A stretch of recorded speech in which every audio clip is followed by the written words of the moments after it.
तो hello friends, welcome again to fate and fortune. तो ये हमारा सेकंड वीडियो है। और जो लोग मुझे नहीं जानते, आप मुझे इंस्टाग्राम पेज पे हमारा पेज देख सकते हैं _@फेट एंड फॉर्चून __।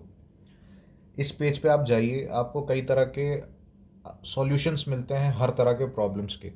ठीक है, आप छोटी छोटी चीज़ों करके के अपने प्रॉब्लम्स के सॉल्यूशन ये कर सकते हैं, पा सकते हैं। अभी अगर मैं आपको इस वीडियो की बात करूँ तो इस वीडियो में हमने एक बड़ा ही मतलब अपने एक्सपीरियंस से जो मैंने देखा है उस एक्सपीरियंस को यूज़ करा है। मोस्टली क्वेश्चंस जो आते हैं मैरिज से रिलेटेड आते हैं। ठीक है, और जो क्वेश्चंस आते हैं उसमें तीन चीज़ें बहुत इंपॉर्टेंट आती हैं, तीन सवाल बड़े कॉमन होते हैं। ठीक है, व्हेन, वेयर और whom। कब, कहाँ, किससे। ठीक है, तो इस तीनों सवाल का हमने यहाँ पर कोशिश किया है जवाब देने का कुंडली और न्यूमरोलॉजी के थ्रू। ठीक है, तो मैं आपको थोड़ा सा गाइड करता हूँ कि कुंडली में क्या होता है और न्यूमरोलॉजी में क्या होता है। ठीक है, तो ऊपर ये जो आप देख रहे हैं ये कुंडली का एक पैटर्न बना हुआ है, जो आप आजकल सभी सॉफ्टवेयर्स पे आप जाते हैं और आपको दिखता है कि कुंडली ऐसे बनती है। तो कुंडली के जब आप देखते हैं तो उसमें 12 घर होते हैं, 1 2 3 4 5 6 7 8 9 10 11 12। 12 घर में जो 7वां घर होता है, ठीक है, वो इम्पोर्टेंस आपको ये करता है, रखता है। किससे? मैरिज, मैरिज से रिलेटेड। तो आपको जब भी शादी के रिलेटेड कोई भी सवाल देखना है या कुछ भी चीज़ देखनी है, ठीक है, तो उसमें आप 7वां घर देखेंगे। ठीक है, तो ये होता है जब आप कुंडली के लिए देख रहे हैं। और 7वें घर में कौन सा प्लैनेट बैठा है या क्या है वो आपका डिसाइड करता है कि शादी का क्या होगा, या 7th हाउस का जो लॉर्ड है उसका प्लैनेट कहाँ बैठा है उसके ऊपर हम पूरा ध्यान देते हैं। वो हमको सारी चीज़ें इसका व्हेन, वेयर, whom का आइडिया देती है। उसी तरह से जब हम न्यूमरोलॉजी में जाते हैं तो न्यूमरोलॉजी हमको बहुत कंस्ट्रेंट आंसर देता है।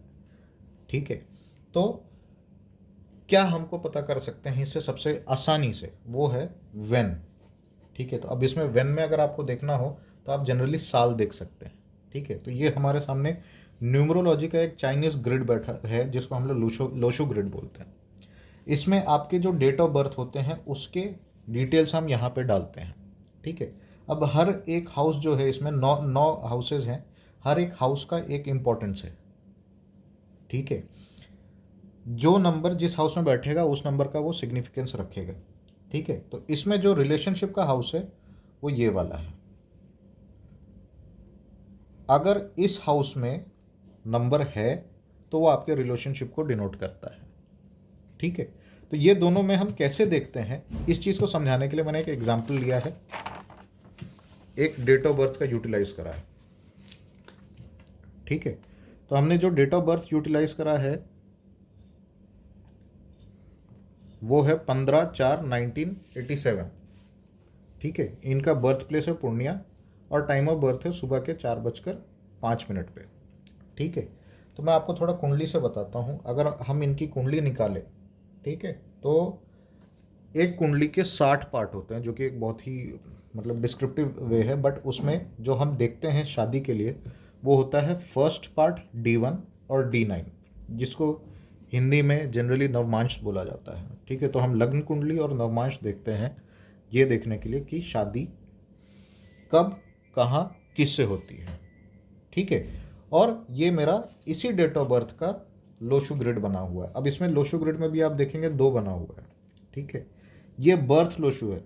जब इंसान पैदा होता है तो उसका लोशु ग्रिड जो होता है वो फिक्स्ड हो जाता है, जो उसके पूरे कैरेक्टरिस्टिक्स और लाइफ पाथ को डिफाइन करता है। लेकिन यही लोशो ग्रिड हर साल बदल जाता है, हर ईयर इसमें चेंज आता है। नंबर्स ट्रैवल करते हैं एक जगह से यहाँ। जैसे अगर आप देखिए, अगर दोनों चार्ट्स आप देख रहे हैं तो इस लोशो चार्ट में अगर आप देखेंगे 4 यहाँ पर है और इस लोशो चार्ट में हमारा यहाँ पर है। ठीक है, तो ये लोशो चार्ट जो है ये साल 2020 का है। सेम डेट ऑफ बर्थ का जो बर्थ के समय लोशो ग्रिड था वो ये, और 2020 का ये है, जहाँ पे जो रिलेशनशिप पोजीशन है वो ये है,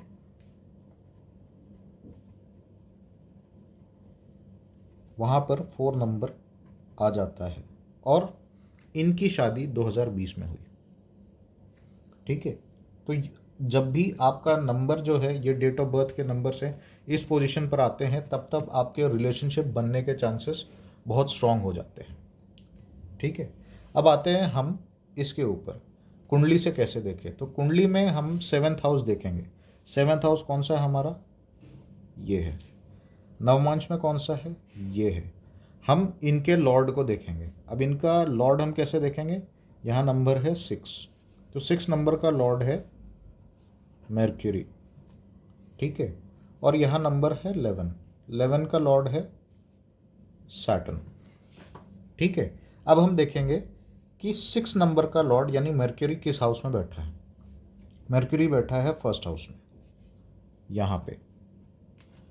ठीक है, तो अगर 7th हाउस का जो लॉर्ड है वो 1st हाउस में बैठा है, ठीक है, तो उस केस में जो जिस इंसान की कुंडली है उसकी शादी या तो उसकी मर्जी से होगी या फिर किसी अनजान इंसान से शादी होगी। ठीक है, अब हम नवमांश में जाते हैं। ठीक है, नवमांश में देखते हैं 11th हाउस का जो लॉर्ड है वो सैटर्न हमारा 8वें घर में जाकर बैठा हुआ है।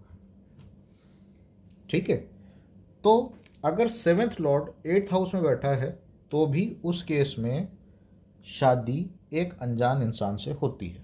यानी मोस्टली आप ये समझ सकते हैं कि जिनसे शादी होगी वो रिश्ता कहीं से किसी के थ्रू आएगा। ठीक है, अब हम बात करते हैं इनकी शादी की कब होगी। ठीक है, हमको ये पता चल गया व्हेन। ठीक है, न्यूमरोलॉजी से हमको पता चल गया व्हेन। और अगर हम इससे आते हैं कुंडली से, तो हमारे 3 सवाल थे, व्हेन, वेयर एंड होम। ठीक है, तो हमको इतना पता है कि अननोन पर्सन से शादी होगी। ठीक है, और कब होगी, तो कब होने के लिए हम देखते हैं इस कुंडली में 1st हाउस, ठीक है, और 7th हाउस, इन दोनों के दशा अंतरदशा या इनमें बैठे हुए ग्रहों की दशा अंतरदशा जब चल रही होगी तब होगा। सिमिलरली हम इसमें 1st हाउस और 7th हाउस नवमांश की दशा अंतरदशा को मैच कराएंगे और देखेंगे कि शादी का टाइमिंग क्या आएगा। इससे जब अगर आपको नॉलेज है तो आप प्रिसाइसली अगर ढंग से देखते हैं तो आप एग्जैक्ट टाइमिंग भी जज कर सकते हैं। तो ये पूरा प्रोसेस होता है शादी के सवालों को सॉल्व करने का। तो अगर आपको हमारा वीडियो अच्छा लग रहा है या आप चाहते हैं कि आपके भी हम कुंडली के इस तरह के एनालिसिस करें और आपको बताएं, तो आप अपने डिटेल्स हमें मैसेज में हमारे कमेंट सेक्शन में डाल सकते हैं अपने डिटेल्स। हम बिना आपका डेट ऑफ बर्थ और नाम शेयर करे हुए उसका की कुंडली बनाकर आपको यहाँ पर प्रेजेंट करेंगे अपने नेक्स्ट वीडियो में। और नहीं तो आप हमारे इंस्टाग्राम पेज पे जा सकते हैं, फेटो एंड फॉर्च्यून, और उसके ऊपर आप हमारा डिटेल्स अपने डिटेल्स शेयर कर सकते हैं। हम आपको आपके सवाल का वहाँ पर जवाब दे देंगे। Thank you. अगर आपको वीडियो अच्छी लगे तो आप इसको लाइक करिए और चैनल को सब्सक्राइब करिए। हम कोशिश करेंगे और इंटरेस्टिंग वीडियोस डालें। अगली कोशिश रहेगी कि हम करियर के बारे में आपको बताएं। Thank you.